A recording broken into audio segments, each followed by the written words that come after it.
ஓம் விக்னேஸ்வரா போற்றி, ஓம் நவகர்ணர்களே போற்றி. பட்ட கஷ்டமெல்லாம் தீருது. கும்பராசிக்கு நல்லா இருக்குதுங்க. கும்பராசி மிகச்சிறப்பாக வரப்போகுது.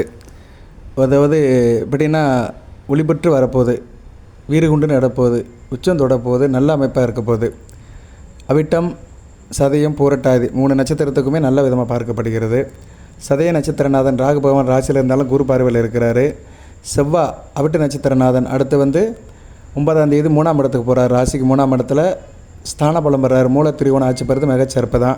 புரட்டாதி நட்சத்திர நாயகன் குரு பகவான் ராசிக்கு 5ஆம் இடத்துல இருக்கிறாரு. அடுத்து சுக்கிர இணைவில் சிறப்பாக இருப்பார் வருகிற 14ஆம் தேதிக்கு மேலே. ஸோ 3 நட்சத்திரமும் வலுப்பெறுகிறது தனிப்பட்ட முறையில். அதனால் உங்களுக்கு பலன்கள் நல்லபடியாக இருக்குது. நல்ல ஒரு முன்னேற்றமான பாதையில் போக போகிறீங்க. இந்த பாதச்சனி, சனி பகவான் செவ்வாய் 2ஆம் இடத்துலேருந்து நிறைய பிரச்சனையை கொடுத்துட்டு இருந்தாங்க. இவ்வளோ நாள் பிரச்சனை இருந்தது. கடந்த 1.5 மாதமாக குடும்ப பிரச்சனை, பழக்க வழக்கத்தில் பிரச்சனை, பணப்பிரச்சனை, பேச்சுவார்த்தையில் பிரச்சனை, நம்ம சொல்கிறத மற்ற கேட்க மாட்டேங்கிறாங்க, உத்தியோகத்தில் பிரச்சனை. சரியா? அதுபோல் செவ்வாய் 3-10 கூடையவன்.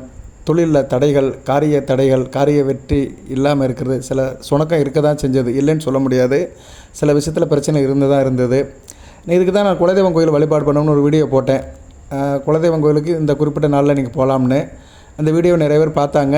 ஸோ அதில் நிறைய தகவல் சொல்லியிருக்கிறேன். குலதெய்வம் கோயிலுக்கு போகிறதுக்கும் உங்களுக்கு இப்போதைக்கு நல்ல உகந்த காலமாக பார்க்கப்படுகிறது.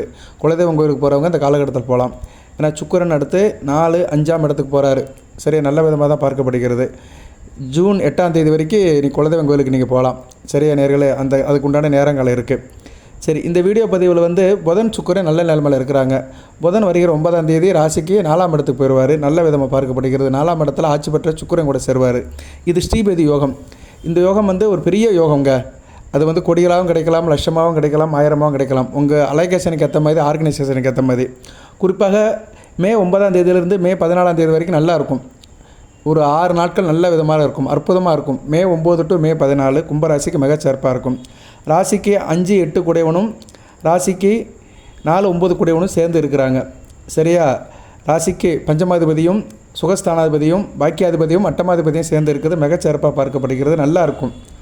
10ஆம் இடம் வலுப்புறது. தொழில், கர்மம், காரியம் நல்லா இருக்கும். சிறப்பாக செய்வீங்க. சரியா? 10ஆம் இடம் செவ்வாய் வீடு. செவ்வாயும் உங்களுக்கு 9ஆம் தேதி 3ஆம் இடத்துக்கு போயிடுவார். மிகச்சிறப்பாக இருக்கும். தொழிலில் நல்ல ஒரு முன்னேற்றம் இருக்கும், உத்வேகம் இருக்கும், வெற்றி கிடைக்கும். அடுத்த லெவலுக்கு போவீங்க. சரியா நேரில்? மிகச்சிறப்பாக பார்க்கப்படுகிறது. பலன்கள் ஒன்றா சொல்கிறேன். எதுவும் சந்தேகம் இருந்தால் கேளுங்க. உங்கள் தனிப்பட்ட விஷயத்தில் சந்தேகம் இருந்தாலும் சரி, உங்களுக்கு தனிப்பட்ட பிரச்சனை எதாக இருந்தாலும் நீங்கள் கேட்கலாம். கமெண்ட் பாக்ஸில் கேட்கலாம்.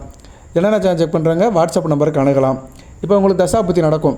சரியா? இப்போ நீங்கள் சதய நட்சத்திரத்தை பிறந்தீங்கன்னா உங்களுக்கு கொஞ்சம் மத்தியம வயதில் இருக்கிறவங்களுக்கு சனி திசை, புதன் திசை, கேது திசை இப்படி நடக்கும்.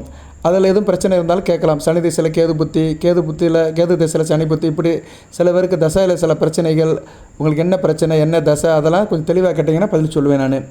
இப்போ பலனுக்கு வருவோம். இப்போ பலன் நல்லா தான் இருக்குது. சரியா நேரில்? அடுத்து வருகிற நாட்கள் நல்லா தான் இருக்குது. சிறப்பாக இருப்பீங்க. அது பொதுவாக 4ஆம் பாகத்தில் சுக்கிரனும் புதனும் இணைவது நான் ஏற்கனவே சொன்னேன், ஸ்ரீபதி யோகம். இது ஸ்ரீபதி யோகங்கிறது என்னென்னா லட்சுமி நாராயண யோகம். ஸ்ரீங்கிறது மகாலட்சுமி, பதிங்கிறது பெருமாள், கணவன் அர்த்தம். ஸோ ஸ்ரீபதி கணவனும் மனைவியும் சேர்ந்து ஒரு யோகத்தை உண்டாக்குறாங்க. 4ஆம் இடத்துல ரிஷபத்தில் புதனும் சுக்கிரனும் சேர்றது நல்ல விசேஷம். காலப்புருஷ சக்கரத்துக்கு 2ஆம் இடம் நல்லா இருக்கும். அவங்க ராசிக்கு அது 4ஆம் இடம். ஸோ 2, 4 நல்லா இருக்கும். குடும்பத்தில் பெண்களோட கை ஓங்கியிருக்கும். குடும்பத்தில் நல்லா ஒரு சந்தோஷமாக இருப்பீங்க. வீடு, மனை, வண்டி, வாகனம் மிகச்சிறப்பாக இருக்கும். பணப்புழக்கம் இருக்கும். குடும்பத்தில் பெண்கள் கண்களாக இருப்பாங்க. குடும்பத்தில் பெண்களுடைய அதிகாரம் நல்லபடியாக இருக்கும். கும்பராசிக்கு இது திகட்டாத நல்ல ஒரு காலங்க. தித்திப்பாக இருக்கும். சரியா? தித்திப்பாக இருக்கும், சிறப்பாக இருக்கும். நல்ல விதமாக இருக்குது. நல்ல விதம் பயன்படுத்துங்க. பெருமாள் வழிபாடு அதிகப்படுத்திக்கோங்க. பெருமாள் கோவிலுக்கு அடிக்க வர போயிட்டு வாங்க. மிகச்சிறப்பாக இருக்கும் அடுத்த வரை நாட்களில். இது பொதுவாக மகிழ்ச்சியை கொடுக்கும், வசதியை கொடுக்கும், அறிவு சார்ந்த வாழ்க்கையை கொடுக்கும். அறிவு சார்ந்த வாழ்க்கைன்னு என்ன? நீங்கள் சயின்ஸ் ரீதியாக, மேக்ஸ் ரீதியாக சில வேலைகள் பார்க்குறீங்க, அது சம்மந்தப்பட்ட வேலையில் இருக்கிறீங்க, சொல்லிக் கொடுக்குறீங்க, ஆராய்ச்சியில் இருக்கிறீங்க, க்ரியேட்டிவ் மைண்டில் இருக்கிறீங்க, ஒரு இன்ஜினியராக இருக்கிறீங்க, ஆர்கிடெக்டாக இருக்கிறீங்க, இல்லை மருத்துவத்துறையில் ரிசர்ச்சில் இருக்கிறீங்க. இப்படி அறிவு சார்ந்த விஷயத்தில் இருக்கிறவங்களும் மிகச்சிறப்பாக இருக்கும். அதுபோல் கலை நல்லபடியாக வரும். சரியா? கலை தொடர்பில் இருக்கிறவங்க நல்லாயிருக்கும். இயலிசை, நாடகம், ஆடல், பாடல், இதெல்லாம் நல்லாயிருக்கும். அதுபோல் 4ஆம் பாகம் வீடு, நிலம், வாகனங்கள் இதெல்லாம் குறிக்கும். அதனால் ரியல் எஸ்டேட் பண்ணுறவங்க, பில்டிங் கான்ட்ராக்ட் பண்ணுறவங்க, இடம் குத்தை கொடுக்குறவங்க, இவங்களுக்குலாம் நல்ல விதமாக பார்க்கப்படுகிறது. க்ரியேட்டிவ் மைண்டில் இருக்கிறவங்க, டிசைன் பண்ணுறவங்களுக்குலாம் மிக சிறப்பாக இருக்கும். வண்டி வாகன யோகம், லாஜிஸ்டிக்ஸ் வச்சுருக்கிறவங்களுக்கு சிறப்பாக இருக்கும். சரியா நேர்களை நல்ல விதம் பார்க்கப்படுகிறது. மன அமைதி நல்லாயிருக்கும், மனதில் ஒரு நிம்மதி இருக்கும். ஏன்னா 4ஆம் இடம் வந்து மனதை குறிக்கும், மன நிம்மதியை குறிக்கும். ஏன்னா 4ஆம் இடமே சுகஸ்தானம். ஒரு மனிதன் சுகமடைகிறானா என்ன, நிம்மதியாக இருந்தால் தான் சுகமடைய முடியும். ஸோ சுகஸ்தானம் நல்லபடியாக இருக்குது. தாய் வழி சிறப்புகள் நல்லாயிருக்கும். தாய்மாமன் உறவு நல்லாயிருக்கும். புதன் ஒரு தாய்மாமன் கிரகம், அவர் 4ஆம் இடத்துல சுக்கிரன் கூட போய் சேர்றதுனால தாய்மாமன், உங்களுக்கு பெண்ணு கொடுத்த மாமன் உறவு முறையில் நல்ல ஒரு ஏற்றம் இருக்கும். அதுபோல் மாமா மச்சான் உறவுகளும் நல்ல விதமாக பார்க்கப்படுகிறது. 4ஆம் வீட்டில் வந்து புதன் சுக்கிரன் சேர்க்கை வந்து உங்களுக்கு கும்பராசினியர்களுக்கு வந்து ஒரு வீடு கட்டுறதுக்கு இந்த காலகட்டத்தில் நல்லாயிருக்கும். வீடு கட்டுன்னு நினைக்கிறவங்க இந்த காலகட்டத்தில் வீடு கட்ட ஆரம்பிக்கலாம்.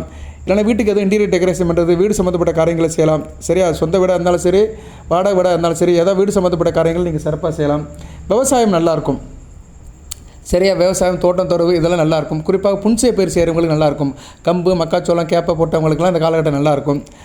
அதுபோக வந்து வாகன யோகம் சொல்லிட்டேன். எதுவும் புது வண்டி வாங்கணும், கார் வாங்கணும், பைக் வாங்கணும், எதாக இருந்தாலும் சரி வாகன யோகம் வந்து சிறப்பாக இருக்குது. அடுத்தடுத்து வருகிற நாட்கள் மிகச் சிறப்பாக இருக்கும். படிக்கிற மாணவர் நல்லா படிப்பீங்க. உயர்கல்வி நல்லாயிருக்கும்.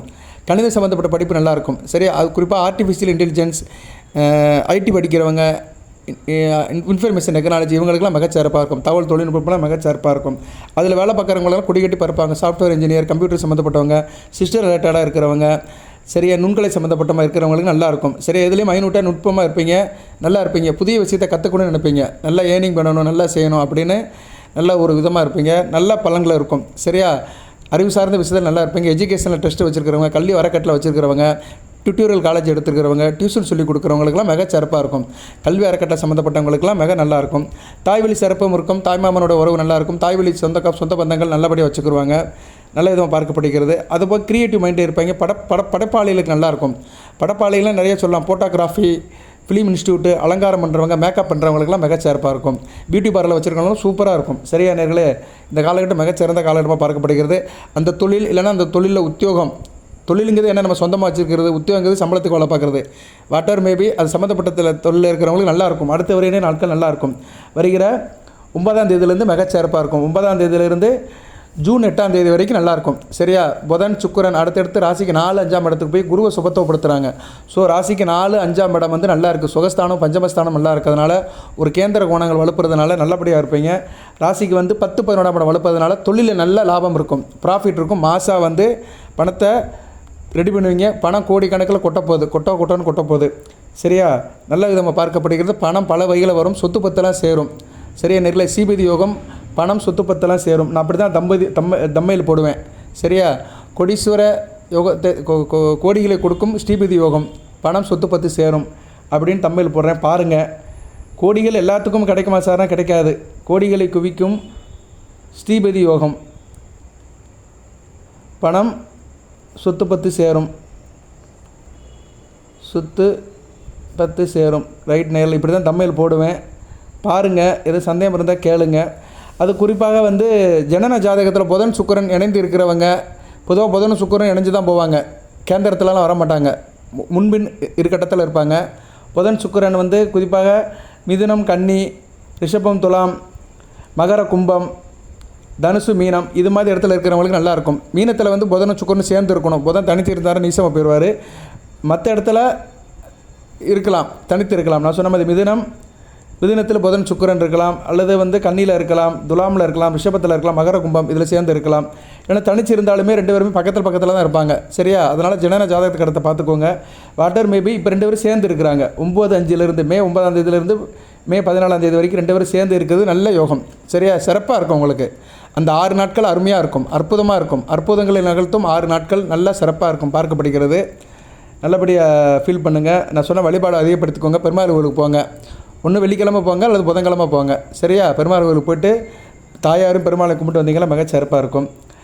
அடுத்து வந்து நட்சத்திர சாரமும் அங்கே நல்லா தான் இருக்குது, ஒன்றும் பெரிய இல்லை. சூரியன், சந்திரன், செவ்வாய் 3 பேருமே வந்து இது கும்பராசிக்கு வந்து மோசம் பண்ண மாட்டாங்க. சரி, அதில் சந்திரன் மட்டும் தான் 6 கூடவனாக வருவார். மற்றபடி சூரியனும் செவ்வாயும் வந்து நல்ல நிலைமையில் இருக்கிறதுனால நல்ல பலன்களை தான் கிடைக்கும். ஸோ நீங்கள் வந்து இந்த காலகட்டத்தில் வந்து நல்லா இருப்பீங்க. பேச்சு ஆற்றல் நல்லாயிருக்கும், பேசி பழகிறவங்க நல்லாயிருக்கும். சமுதாயத்தில் பேசி பழக்கிறவங்க, பட்டிமன்ற நல்லவர்கள், பேசி திரிகிறவங்க, எங்களை போன்ற ஜோதிடர்கள், பின்னணி பாடகர்கள், டப்பிங்குகள் கொடுக்குறவங்களுக்கு நல்ல ஒரு ஏர்னிங் வரும். சரியா, நல்லா சம்பாதிப்பீங்க, நல்ல விதமாக இருக்கும். ஸோ அதை நல்லபடி பயன்படுத்திக்கோங்க. கவனமாக இருக்க வேண்டிய விஷயங்கள் அப்படின்னா கொஞ்சம் கவனமாக இருக்கணும். சரியா, உணர்ச்சி பூர்வமாக குறிப்பாக உணர்ச்சி வசப்படக்கூடாது. பெண்கள் விஷயத்தில் உணர்ச்சி வசப்படக்கூடாது. ஆண்கள் வந்து பெண்கள் விஷயத்தில் குடும்பத்தில் ஏதோ ஒன்று சொல்கிறாங்கன்னு டக்குன்னு உணர்ச்சி வசப்படக்கூடாது, எமோஷன் ஆகக்கூடாது.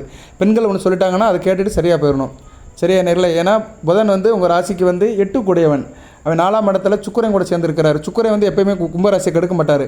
ஆனால் புதன் வந்து கொஞ்சம் கெடுப்பார். ஏன்னா 8 கூடியவன் அட்டமாதிபதி, கொஞ்சம் மிஸ் அண்டர்ஸ்டாண்டிங் வரும். அதனால் பெண்கள் என்ன சொன்னாலும் சரி, குடும்பத்தில் அது தாயாக இருந்தாலும் சரி, தாரமாக இருந்தாலும் சரி, தங்கச்சியாக இருந்தாலும் சரி, அக்காவாக இருந்தாலும் சரி, எந்த உறவுமுறையில் இருந்தாலும் சரி, குறிப்பாக அம்மா மாமியார் இந்த உறவுமுறையில் யாராச்சும் எதனா சொல்லிட்டாங்கன்னா உணர்ச்சி வசப்படாதீங்க, தப்பாக எடுத்துக்காதீங்க. சரியா, கண்டுக்காமல் போயிருங்க. சரியா. அதுபோல் தாய்வழி சங்கடமும் சில பேருக்கு வரதுக்கு வாய்ப்பு இருக்கும். தாய்வழி சங்கடம் வரும். தாய்க்கு முடியாமல் போகலாம். தாய்வழி உறவுகள் நல்லாயிருக்கும், தாய்க்கு முடியாமல் போகலாம். தாயோட உடல்நலத்தை பார்த்துக்கணும். சரியா. அதெல்லாம் பார்த்துக்கிட்டிங்கன்னா ஓரளவு நல்லபடியாக இருக்கும். ஜனன ஜாதகத்தில் புதனும் சுக்கிரனும் நல்ல நிலைமையில் இருந்தாங்கன்னா நல்லா இருக்குங்க. புதன் சுக்கிரன் வந்து உங்கள் ஜனன ஜாதகத்தில் நல்ல நிலைமையில் இருக்கிறவங்களுக்கு இந்த காலகட்டத்தில் சிறப்பாக இருக்கும். இந்த இடத்துல தான் வித்தியாசப்படும். சில பேருக்கு புதன் நீசமாக போயிருப்பார். சரியா, மீனத்தில் நீசமாக போயிருப்பார், நீச பங்கு அடைஞ்சிருக்க மாட்டார். இல்லைனா சுக்கிரன் வந்து கண்ணியில் நீசமாக போயிருப்பார், நீச பங்கு அடைஞ்சிருக்க மாட்டார். இல்லைனா புதனும் சுக்கிரனும் சூரியன் கூட சேர்ந்து அஸ்தமனமாக இருப்பாங்க, புதன் வக்கரமாக இருப்பார். இப்படி சில பேருக்கு ஜனன ஜாதகத்தில் 2 கிரகங்கள் கெட்டு போயிருச்சுன்னா அவங்களுக்கு வந்து பலன்கள் முழுமையாக கிடைக்காது. நான் வீடியோ போடுறதுல நிறைய பேருக்கு பிரச்சனை இருக்கும், நிறைய பேருக்கு சந்தேகம் வரும். நிறைய பேர் வந்து ஒரு நினைப்பாங்க, இந்த ஆள் நிறையா சொல்கிறாரு, இந்த ஜோசியர் நிறையா சொல்கிறாரு, ஆனால் நமக்கு அப்படி நடக்க மாட்டேங்க அப்படின்னு சொல்கிறவங்களுக்கு என்ன சொல்கிறேன்னா, உங்களுக்கு சம்மந்தப்பட்ட கிரகம் நல்ல நிலைமையில் இருக்காது. நான் இவ்வளோ தூரம் புள்ளி ஓரமாக சொல்கிறேன், டேட் வைஸு இந்த சேர்க்கை அந்த சேர்க்கை எல்லாம் சொல்கிறேன், நான் புள்ளி ஓரமாக சொல்கிறேன். அது உங்களுக்கு ஏன் வந்து சேர மாட்டேங்கன்னா, அது அந்த அமைப்பு உங்களுக்கு இல்லை. சரியா, அந்த அமைப்பு உங்கள் ஜாதகத்தில் இல்லை, அந்த கிரவுண்டு உங்களுக்கு இல்லைன்னு அர்த்தம். இந்த கிரகங்கள் கெட்டு போயிருக்கும், ஜாதகத்தில் கெட்டு போய் கொடுக்க முடியாத நிலைமையில் இருக்கும். ஓகே நேயர்களே. இருப்பினும் இந்த புதன் சுக்கிர சேர்க்கை வந்து கும்பராசியில் வந்து ரிஷப லக்கணம், மிதுன லக்கணம், கன்னி லக்கணம், துலா லக்கணம், மகர லக்கணம், கும்ப லக்கணம் இந்த லக்கணத்தில் பிறந்தவங்களுக்கு நல்ல பலன்களை கொடுக்கும். சரியா. மேச லக்கணத்தில் பிறந்தவங்களுக்கு அந்த அளவுக்கு நல்ல பலன்களை கொடுக்காது. மேசம் விருச்சிகத்துக்கெல்லாம் அந்த நல்ல பலன்களை கொடுக்காது. தனுசு லக்கணத்தில் பிறந்தவங்களுக்கு நிபந்தனைக்கு உட்பட்டு கொடுக்கும். மீன லக்கணத்தில் பிறந்தவங்களுக்கும் நிபந்தனைக்கு உட்பட்டு தான் கொடுக்கும். மற்ற லக்கணத்தில் பிறந்தவங்களுக்கு மிகச்சிறப்பாக இருக்கும். மிதுன லக்கணத்தில் பிறந்தவங்களுக்கு நல்லா இருக்குங்க, நல்லா இருக்கும். சரியா, பிள்ளைகளால் பெருமை இருக்கும். தூரதேச அமைப்புகள் நல்லா இருக்கும். வெளிநாட்டு வெளிமாநில வேலைகள்லாம் நல்லபடியாக செட்டில் ஆகும், நல்ல விதமாக பார்க்கப்படுகிறது. அதே மாதிரி சிம்ம லக்கணம் சுமாராக இருக்கும். சரி, அரசாங்க வேலைகள் நல்லாயிருக்கும், அரசு தொடர்புகள் நல்லபடியாக இருக்கும், அரசாங்க காரியங்கள் நல்லபடியாக முடியும். கன்னியா லக்கணத்துக்கு மிகச்சிறப்பாக இருக்கும், ராஜயோகம் இருக்கும். கன்னியா லக்கணத்தில் பிறந்தவங்களுக்கு இந்த காலகட்டம் வந்து ராஜயோகாதிபதி யோகம் இருக்கும். சரியா, தகப்பன் வழி சொத்துப்பத்துக்கள் நல்லபடியாக இருக்கும், தகப்பன் வழியில் நல்ல ஒரு காரியங்கள் நடக்கும், அப்பா வழி வேலைகள்லாம் நல்லா இருக்கும், வீட்டுக்கு அப்பா நல்லபடியாக இருப்பார். ஏன்னா அந்த லக்கணத்தில் பிறந்தவங்களுக்கு சம்மந்தப்பட்ட கிரகங்கள் நல்ல நிலைமையில் நல்ல பலன்களை கொடுக்கும். ஸோ கும்பராசி கன்னியா லக்கணத்தில் இது ஒரு சஷ்டாச அமைப்பாக இருந்தாலுமே அந்த கன்னியா லக்கணத்தை பிறந்தவங்களுக்கு இப்போ நல்ல பலன்கள் கிடைக்கும். சரியா நேர்களை மிகச்சிறப்பாக பார்க்கப்படுகிறது. தொழில், கர்மம், காரியம் எல்லாமே நல்லபடியாக இருக்கும். அடுத்து வந்து துலா லக்கணம். துலா லக்கணத்துக்கு நல்லாயிருக்கும், தூரதேச அமைப்பு நல்லாயிருக்கும், வெளிநாட்டு வெளிமான வேலைகள்லாம் நல்லபடியாக அமையும், நல்லா இருப்பீங்க. சரியா, கொஞ்சம் அலைச்சலோட ஆதாயம் கிடைக்கும், அயனசேன போகம் இருக்கும், தாம்பத்தியம் நல்லாயிருக்கும், படுக்கரை சுகம் நல்லாயிருக்கும், கணவன் மனைவி உறவு எல்லாமே தித்திக்கும், இனிக்கும், சுவைக்கும், குடும்பத்தில் நல்ல ஒரு சந்தோஷம் இருக்கும், வெளிநாட்டு வெளிமான தொடர்புகள் நல்ல விதமாக பார்க்கப்படுகிறது. தனுசு லக்கணத்துக்கு நல்லாயிருக்கும். சரியா, ஏன்னா கொஞ்சம் தனுசு லக்கணத்தை பிறந்தவங்க சிறப்பாக இருப்பீங்க, நல்லாயிருக்கும். கணவன் மனைவி இணக்கம், கூட்டு தொழில், நண்பர்கள், பங்கு சந்தை நல்லாயிருக்கும், தொழிலில் நல்ல ஒரு இணக்கம் இருக்கும், தொழிலில் நல்ல லாபம் இருக்கும். குறிப்பாக சாஃப்ட்வேர் இன்ஜினியர் தொழில், லைப்ரரி, புஸ்தகம் சம்மந்தப்பட்ட தொழில், இது மாதிரி படிப்பு சம்மந்தப்பட்ட தொழில்கள், வியாபாரம் சம்மந்தப்பட்ட தொழில்கள் நல்லாயிருக்கும், மளிகை வியாபாரம் இதெல்லாம் நல்லபடியாக இருக்கும். இருப்பினும் கொஞ்சம் கவனமாக இருக்கணும், கொடுக்கல் வாங்கல கவனமாக இருக்கணும், கடன் அதிகமாக வாங்கவும் கூடாது, கடன் அதிகமாக கொடுத்துடக்கூடாது. தனுசு லக்கணத்தை பிறந்தவங்க. மகர லக்கணத்துக்கு மிகச்சிறப்பாக இருக்கும், ராஜயோகம் இருக்கும், அந்த ஸ்ரீபதி யோகம் பரிபூர்ணமாக இருக்கும். இருப்பினும் உத்தியோகத்துக்கு போகிறவங்க கொஞ்சம் கவனமாக இருக்கணும். உத்தியோகத்துக்கு போகிறவங்களுக்கு கொஞ்சம் அலைச்சல் இருக்கும், ட்ரான்ஸ்ஃபர் இருக்கும், அவுட் சைடு டியூட்டி இருக்கும், கொஞ்சம் உத்தியோகத்தில் சில பிரச்சனைகள் இருக்கும். மற்றபடி மகர லக்கணத்துக்கு சூப்பராக இருக்கும். கும்ப லக்கணத்துக்கு மிகச்சிறப்பாக இருக்கும். இருக்கிறதுலே கும்ப லக்கணம் கும்பராசியில் பிறந்தவங்களுக்கு நல்லா இருக்கும், கொடீஸ்வர யோகம் இருக்கும். சரியா, இவங்களுக்கு தான் கொடிகள் பல வகையில் கொட்டும். கும்ப லக்கணத்தில் பிறந்தவங்களும் மிகச்சிறப்பாக இருக்கும். அதுலேயும் இப்போ கும்ப லக்கணத்தில் புதன் திசை நடக்கிறவங்களுக்கு நல்லாயிருக்கும். புதன் திசை வயதானவங்களும் நடக்கும். சதய நட்சத்திரத்தில் பிறந்தவங்களும் புதன் திசை நடக்கும். ஏன் அவிட்ட நட்சத்திரத்தில் பிறந்தவங்களும் புதன் திசை நடக்கும். செவ்வாய் திசை, ராகு திசை, குரு திசை, சனி திசை, புதன் திசை வயசானவங்களுக்கு நடக்கும். அவங்களுக்குலாம் அந்த காலகட்டம் மிகச்சிறப்பாக இருக்கும். புரட்டாதி நட்சத்திரத்தில் பிறந்தவங்களுக்கு புதன் திசை முன்னாடியே வந்துடும். குரு திசை, சனி திசை, புதன் திசை ஒரு 40 வயசுக்குள்ளே இருக்கும், அவங்களுக்கு நல்லாயிருக்கும். ஸோ 3 நட்சத்திரத்துக்குமே புதன் திசை வந்து மத்தியமாக போகும். புதன் திசைக்கு நான் ஒரு வீடியோ போடுறேன். ஏன்னா புதன் திசை வந்து இந்த புரட்டாதி நட்சத்திரத்தில் பிறந்தவங்களுக்கு முன்னாடி இருக்கும், சதய நட்சத்திரத்தில் பிறந்தவங்க கூட கொஞ்சம் வயசாயிரும், அவிட்ட நட்சத்திரத்துக்கு நல்லா வயசாயிரும். ஸோ புதன் திசையை வந்து நான் தனியாக ஒரு வீடியோ போடுறேன். புதன் திசை 17 வருடங்கள் எப்படி இருக்கும் லக்கண ரீதியாக உங்களுக்கு நான் அடுத்து வருகின்ற காலத்தில் ஒரு நல்ல ஒரு வீடியோ போடுறேன் நான். சரியா? சனி திசைக்கும் புதன் திசை கேது திசை இந்த 3 திசைக்கும் போடுறேன் நான். இதுதான் மத்தியம வயதில் வரும். சரியா? சனி திசை, புதன் திசை, கேது திசை, அவிட்ட நட்சத்திரம், சதய நட்சத்திரம், பூரட்டாதி நட்சத்திரம் 3 நட்சத்திரத்துக்குமே போடுறேன். புரட்டாதிக்கு சனி திசை வந்து சீக்கிரத்தில் வந்துடும், கொஞ்சம் வயசுலேயே வந்துடும், பிஃபோர் மேரேஜே வந்துடும், படிக்கிற காலத்தில் வந்துடும். ஓகே, யாராக இருந்தாலுமே அவங்களுக்கு போடுறேன். பட் புதன் திசை வந்து மத்தியம வயதை தாண்டி இருக்கிறவங்களுக்கு வரும். ஒரு 50-60 வயசுக்கிட்ட இருக்கிறவங்களுக்குலாம் புதன் திசை ரீச் பண்ணுவாங்க. அவங்களுக்கு இந்த காலகட்டம் நல்லாயிருக்கும். புதன் திசைக்கு ஒரு வீடியோக்கு போடுறேன் நான். ஒரு 17 வருஷம் எப்படி இருக்கும்னு கண்டிப்பாக கும்பராசிக்கு போடுறேன். மீன லக்கணத்தில் பிறந்தவங்களுக்கு வந்து ஓரளவு சுமாராக இருக்கும், 150% நல்லாயிருக்கும். இருப்பினும் நீங்கள் வந்து கொடுக்கல் வாங்கல் கவனமாக இருக்கணும், வெளியே வெட்டார் வேலையில் இருக்கணும், மற்றவங்க பேச்சில் தலையிடக்கூடாது. உடம்பிறந்த இளைய சகோதர விஷயத்துலையும் கொஞ்சம் கவனமாக இருக்கணும். இளைய சகோதரன், தம்பி, தங்கச்சி, குறிப்பாக தங்கச்சி விஷயத்துலையும் கவனமாக இருந்தீங்களா நல்லா நம்ம பார்க்கப்படுகிறது. நல்லா இருக்கு நேயர்களே. இப்போதைக்கு ஒரு ரிலாக்ஸில் இருக்கிறீங்க. சரியா? அற்புதங்கள் பல நடக்க போகுது, நல்ல விதமாக இருக்குது. கோடிகளை குவிக்கும் ஸ்ரீபதி யோகம், பணம் சொத்து பற்றி சேரும். பெருமாளை வழிபாடு பண்ணுங்கள், பெருமாள் கோயிலுக்கு போங்க, பெருமாளோட நாமத்தை சொல்லுங்கள். வீட்டில் பெருமாளை வழிபாடு பண்ணலாம், வீட்டிலே பெருமாள் நாமத்தை சொல்லலாம். சரியா? பெருமாளை கும்பிடலாம், பெருமாளோட நாமத்தை சொல்லலாம், லட்சுமி நாராயணோட நாமத்தை சொல்லலாம். மிகச்சிறப்பாக இருக்குது. அடுத்த வருகிற நாட்களுக்கு நீங்கள் அந்த நாமத்தை சொல்லுங்கள். செவ்வாயும் பயிற்சியாக 3ஆம் இடத்துக்கு போகிறாரு. ஸோ அடுத்தடுத்து நல்லா இருக்குது. ராசிக்கு 3, 4, 5 தைரியஸ்தானம், சுகஸ்தானம், பஞ்சமஸ்தானம் நல்லா இருக்குது. அதனால் உங்கள் ராசிக்கு வந்து 9, 10, 11ஆம் இடங்கள் வலுக்குது. 9, 10, 11ஆம் இடங்கள் தர்ம கர்ம லாபஸ்தானங்கள் வலுக்கிறதுனால தொழில் சார்ந்த விஷயங்கள், பொதுவான விஷயங்கள், வெளிவட்டார தொடர்புகள்லாம் நல்லபடியாக இருக்கும். சரியா? நல்லா இருக்குது. இந்த வீடியோ இத்துடன் நிறைவு பண்ணிக்கிறேன். எது சந்தேகம் இருந்தால் கேளுங்க. வாழ்த்துக்கள் நேர்களே. இந்த ஸ்ரீபதி யோகம் வந்து உங்களுக்கு நல்ல ஒரு யோகத்தை கொடுக்கும், நல்ல லாபத்தை கொடுக்கும். ஓரளவு ரிலாக்ஸாக இருப்பீங்க. இந்த ஏழச்சனி காலகட்டத்தில் பாத சனியில் கொஞ்சம் ஓரளவு ரிலாக்ஸாக இருப்பீங்க, நல்ல விதமாக ஃபீல் பண்ணுவீங்க. வாழ்த்துக்கள். எல்லாம் வல்ல இறைவன் கும்பராசினியர்களுக்கு சில சௌபாகியத்தையும், சில ஐஸ்வர்யத்தையும், சில நன்மையிலையும் கொடுப்பார். அனைத்து வளங்களை பற்றி தேவ ஆரோக்கியத்துடன், தீர்க்காயலுடன் ஈடுபடி வாழ்க, நிறைந்த வளம் பெறுக. நன்றி நேர்களே.